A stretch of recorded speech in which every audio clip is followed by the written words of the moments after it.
I was keynote speaker at a major conference in Copenhagen, exploring the relationship between climate change, business schools, and really what we should be doing about addressing the climate change challenges of the future.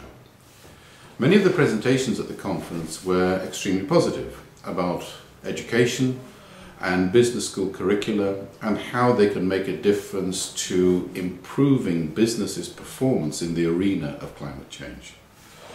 I took a different view, and the different view was that business schools fundamentally are not driving opinion, they are at the receiving end of opinion. And many business schools are in fact servicing an outdated capitalist shareholder value form. And so what business schools do is they teach functionality. They teach you the marketing skills, the sales skills, the finance skills, the operations management skills, all of which are very valuable, but they don't really take into account the bigger picture. Equally, we have found from our research that business schools and many business school faculty do not have credibility with boards.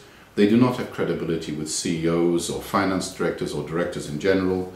What they do is they teach business subjects. So to make an intervention into top-level management or a board and help those boards understand how to integrate climate change, social responsibility, sustainability, or any of the major social reforms that we're having to face within the business strategy of the board or within the vision of the top team is not going to happen.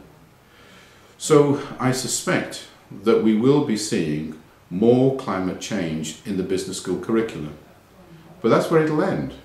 The best way to find out where the business schools have had any effect is to go and follow up their students, their MBA students in particular, the ones who take the Masters in Business Administration, 6 months after they've left, a year after they've left, and 2 years after they've left. Now, we've done that in my own school.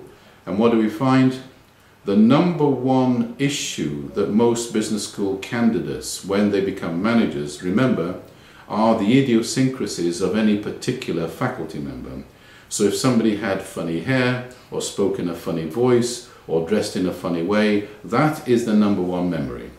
The second memory is a funny session, or an unusual session, where somebody may have run a case study in an unusual way, or they took those individuals and took them outdoors to undertake an activity, but it broke the mold of teaching. And the third issue that they remember was the outstanding lecture, the charismatic faculty member, the one who could deliver in such a way that it excited and motivated. Interestingly enough, 98% do not even remember what something like operations management means, or what were the formulae that put together some sort of financial picture. So it'll be really interesting to see whether getting one more item on the curricula makes any difference. And with an already overloaded curricula, are we going to help our people actually remember less?